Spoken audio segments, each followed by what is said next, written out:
கடகலக்கணத்துக்கும் இந்த மேஷ லக்கணத்துக்கும் 9ஆம் வீடு குருவாக வருவார். இந்த 2 பேரும் குருவோட ஆசீர்வாதம், குருவோட ஆசீர்வாதம் இருக்காங்க முழுமையாக இருக்குது. அதோட இந்த 2 ராசிக்காரர்களும் குருவை பலமாக பிடிச்சிக்கிட்டா, நீ பேரை சொன்னால் பேர், ஃபோட்டோ வச்சுக்கிட்டா ஃபோட்டோ, நீங்கள் எப்படி வேணால் வச்சுங்க, நீங்கள் எப்படி வேணால் வச்சுங்க.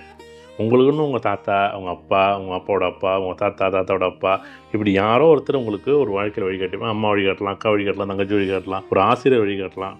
யாரெல்லாம் வழிகாட்டுறாங்களோ அவங்கள எல்லாரையும் தயவு செய்து, நான் எப்பயும் சொல்கிறேன், தயவு செய்து அவங்களுக்கு ஏதாச்சும் ஒரு சன்மானம், ஒரு ட்ரெஸ்ஸு, ஒரு வேட்டியோ, ஒரு சட்டையோ, ஒரு துண்டோ, ஏதோ ஒரு வஸ்திரத்தை எடுத்து கொடுங்க, ஒரு தானமாக கொடுங்க. எடுத்து சாமிக்கு படைங்க. ஏதோ ஒரு உங்களுக்கு குலதெய்வத்துக்கு ஒரு கோயிலுக்கு ஒரு படைங்க, ஒரு இஷ்டதெய்வ கோயிலுக்கு படைங்க.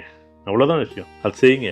நீ கடகலக்கண கடகராசியாக இருந்தால் இஷ்ட தெய்வத்துக்கோ இல்லை குலதெய்வத்துக்கோ ஒரு வேட்டியோ, ஒரு துண்டோ, ஒரு புடவையோ, வஸ்திரத்தை எடுத்து சாத்துங்க. கண்டிப்பாக வீடு சம்மந்தப்பட்ட தோஷம் நீங்கும்.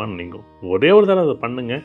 நீங்கள் அதுக்கு பிறகு என்னென்ன செய்யணும், திட்டமிடணும், இந்த வீட்டில் நான் வாழணும் அப்படின்னா அந்த வீட்டில் ஒரு வேட்டி துண்டை வச்சு சாமிக்கு படைச்சிட்டு, அந்த வேட்டி துண்டை அங்கே சாமிக்கு வச்சுட்டு நீங்கள் அதை அப்படியே உங்கள் வாழ்க்கையை நடத்துங்க.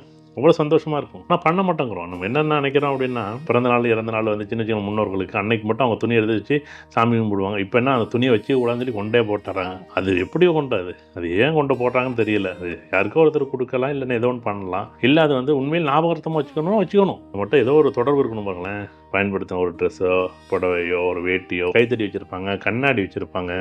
இதெல்லாம் ஒரு அடையாளம் ஞாபகப்படுத்துறதுக்கு. ஆனால் அதெல்லாம் இப்போ என்ன பண்ணுறாங்கன்னா, அதெல்லாம் வீட்டில் இறந்தவங்க பொருள் வைக்கக்கூடாதுன்னு சொல்லி கொண்டு போய் போட்டுறாங்க. அது தண்ணியில் கொண்டு போட்டுறாங்க. எப்போ அதெல்லாம் விடக்கூடாது.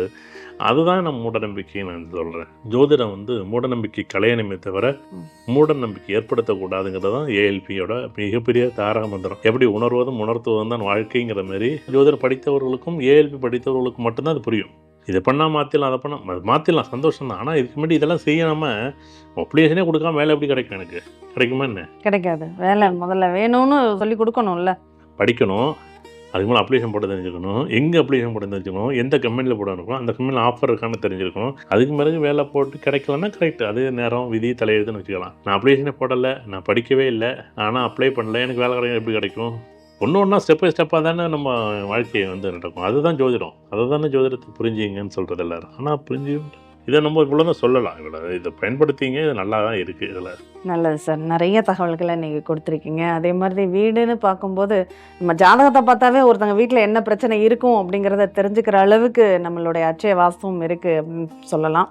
அதனால் கண்டிப்பாக அந்த வீடுங்கிற எல்லாருடைய கனவும் இங்கே நிறைவேறணும். சரியான திட்டமிடலோட அந்த கனவை நீங்கள் நிறைவேற்றிக்கணும் அப்படிங்கிறது தான் இந்த ஜோதிடத்தினுடைய நிகழ்வு. எல்லாருக்கும் பயன்படும்னு நம்புகிறோம். நன்றி. நன்றி.